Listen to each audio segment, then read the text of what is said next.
Bonjour à toutes et à tous. Merci de suivre RTI 1. Bienvenue dans ce 6h30.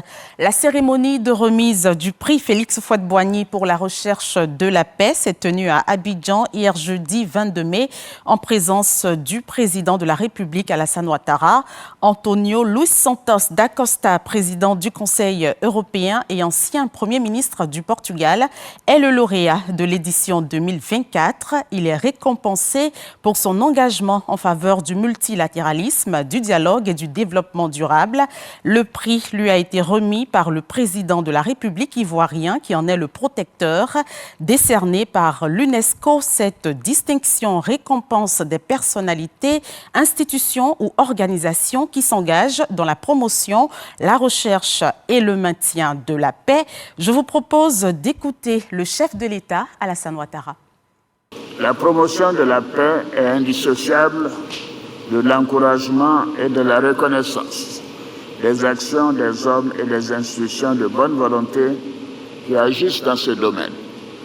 C'est la quintessence même de la philosophie qui prône le prix Félix Houphouët-Boigny UNESCO. Ainsi, ce prix institué en 1989 continue d'honorer à travers le monde les personnes vivantes ou les institutions dont le mérite en matière de recherche, de sauvegarde ou de maintien de la paix est sans conteste. 2 ans après la distinction de Mme Angela Merkel à Yamoussoukro, notre capitale politique, nous sommes réunis aujourd'hui à Abidjan pour honorer une autre icône de la paix, M. António Luís Santos da Costa, président du Conseil européen, ancien Premier ministre du Portugal, que j'ai eu le plaisir ou l'honneur de rencontrer à l'occasion de ma visite officielle avec Mme Ouattara au Portugal. Nous gardons un souvenir mémorable de cette visite. Merci pour votre hospitalité.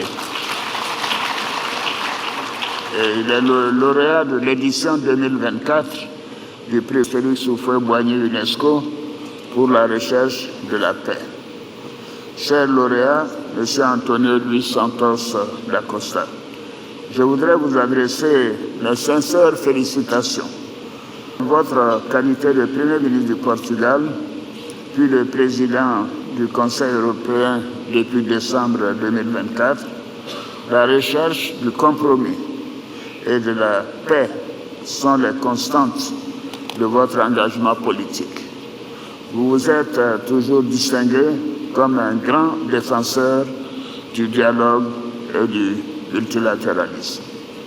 Comme l'a expliqué M.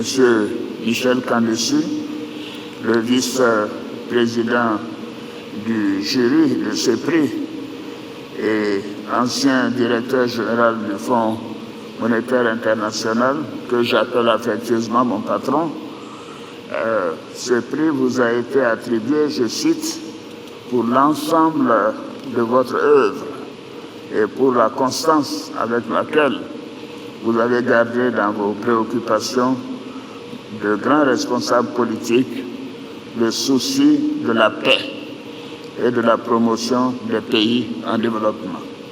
Hier jeudi, au Sofitel Hôtel Ivoire, la paix était à l'honneur, en plus de la distinction des figures engagées pour leurs actions en faveur de la paix. La Côte d'Ivoire a célébré l'unité avec la participation des différentes couches de la scène sociopolitique ivoirienne. Voyons cela avec Alexis Ouedraogo.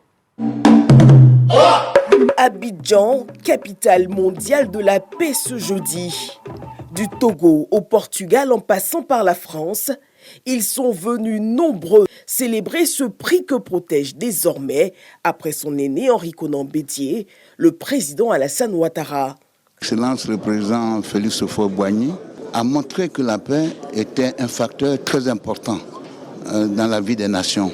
Son successeur, le président Henri Konan Bédié, protecteur du prix jusqu'à son décès, pour ces 2 personnalités, il était important que nous soyons là pour le message de paix et la continuité de l'œuvre à travers donc les différents lauréats qui se sont succédés depuis 1989. Une célébration de la paix, mais aussi de la cohésion nationale autour de la vision du père fondateur. Son Excellence le président Laurent Gbagbo qui m'a demandé de venir ici marquer sa présence et sa volonté d'aller dans le sens de la paix.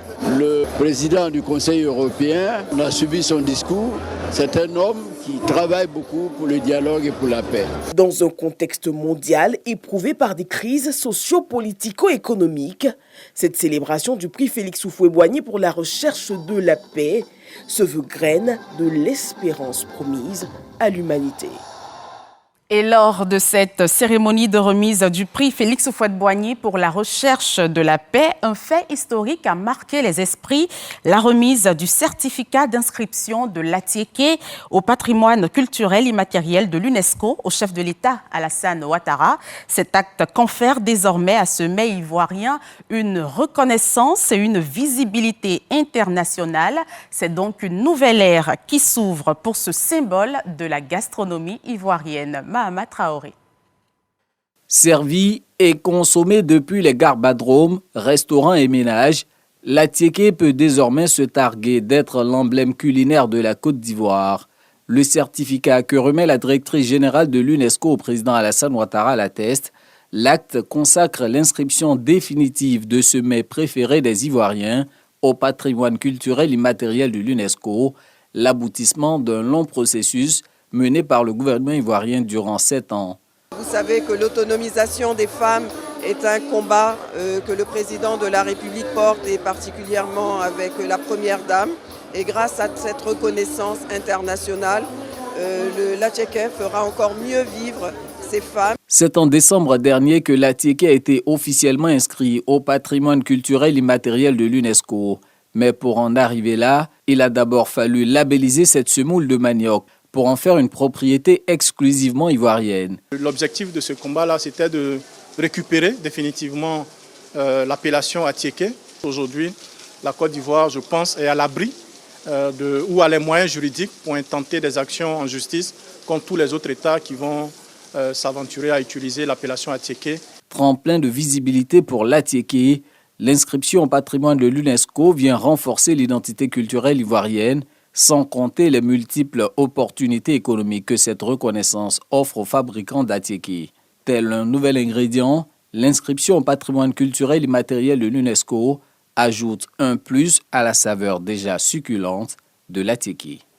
C'est aujourd'hui, vendredi 23 mai, que démarre la 7e édition du Salon international de l'agriculture et des ressources animales d'Abidjan. Cet événement, devenu au fil des années une véritable plateforme de référence pour les acteurs du monde agricole, met cette année l'accent sur les systèmes de transformation agroalimentaire, condition indispensable à la souveraineté alimentaire en Afrique. Jean-Luc Bambo nous présente les enjeux, les attentes et les innovations de ce rendez-vous majeur. C'est un rendez-vous que les professionnels du monde agricole, les investisseurs, les chercheurs et les décideurs attendent avec impatience. Le SARA, Salon international de l'agriculture et des ressources animales, ouvre sa 7e édition ce vendredi à Abidjan, avec pour ambition cette année d'apporter des réponses concrètes aux défis alimentaires que connaît le continent africain. En 2023, la 6e édition avait rassemblé plus de 400 000 participants venus de 29 pays dans un esprit de retrouvailles post-Covid. Cette dynamique se poursuit cette année avec une édition placée sous le thème « Quel système de transformation agroalimentaire pour la souveraineté alimentaire en Afrique ?» C'est une vision entière qu'il faut faire, mais comme on ne peut pas faire seul, il faut que tous les Africains se mettent ensemble pour réfléchir comment on peut amener les Africains à nourrir les Africains, pour donc avoir une sécurité alimentaire totale, une souveraineté alimentaire. Il faut pouvoir sortir la production des zones de production, il faut pouvoir les stocker quelque part et il faut pouvoir la transformer pour qu'on puisse en bénéficier davantage, pour que tout ce qui part de la fourche puisse arriver presque à 99% à la table. Dans un contexte où la sécurité alimentaire mondiale est fragilisée par les crises géopolitiques, le changement climatique et une pression démographique croissante, le Sahara 2025 s'ouvre comme un espace d'échange pour penser une nouvelle génération du PNIA, le Programme national d'investissement agricole ivoirien qui prendra le relais dès 2026. Aujourd'hui, le président de la République est en train de trouver des leviers pour pouvoir rendre efficace cette mécanisation. Il ne suffit pas seulement d'avoir la machine, mais ceux qui l'ont, ils n'arrivent pas non seulement à l'utiliser et ils n'arrivent pas à la rentabiliser, ils n'arrivent même pas à faire la maintenance. Donc aujourd'hui, c'est comment orienter cette mécanisation pour que ça puisse produire. Cette année, la Chine est le pays invité d'honneur, signe d'une volonté affirmée de renforcer les partenariats sud-sud et nord-sud et d'ouvrir davantage l'agriculture ivoirienne et africaine aux expériences internationales de transformation réussies, pour que l'agriculture ne soit plus seulement vue comme un secteur de subsistance, mais comme un moteur de croissance, de souveraineté et de dignité pour l'Afrique. Parlons santé à présent, en marge de la 78e Assemblée mondiale de la santé qui se déroule en Suisse. Une conférence sur la vaccination s'est tenue au campus de la Santé mondiale à Genève. Elle a permis de présenter les progrès réalisés par les pays en matière de pérennité de la vaccination et d'appropriation pour une transition durable vers un financement domestique de la vaccination. Le ministre Pierre Ngou Demba a mobilisé les parties prenantes autour de la déclaration d'Abidjan. Envoyé spécial Jean-Marc Djadji. La déclaration d'Abidjan pour un renforcement de l'autofinancement intégral de la vaccination dans le monde. C'est le plan renfermant les 10 principes clés des partenaires de l'Alliance Gavi qui est lancé à Genève en Suisse. Au nom des 16 ministres de la Santé des pays signataires de la déclaration d'Abidjan et co-président ce colloque, le ministre Pierre Demba réaffirme son engagement politique pour une appropriation plus importante. La déclaration d'Abidjan donc réaffirme la nécessité d'un financement endogène en voyant donc le financement de la vaccination comme un investissement stratégique qui doit faire partie des priorités de financement donc, dans les budgets de nos États. Et nous devons faire en sorte que l'encadrement nécessaire, l'apprentissage et les évaluations soient faites en collaboration avec Gavi et les autres pays, de façon à ce que cette transition ne vienne pas détruire tous les acquis de la vaccination financée par cette institution. À ce jour, 19 pays soutenus par Gavi sont passés à l'autofinancement intégral et plus de 20 000 milliards de francs CFA auront été financés dans leur programme de vaccination depuis 2008.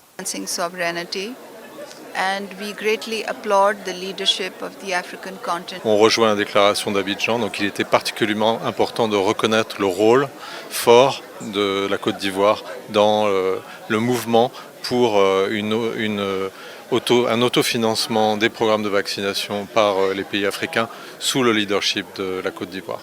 Le cofinancement total par les pays soutenus par Gavi devrait augmenter de 22% pour atteindre plus de 300 millions de dollars US en 2025.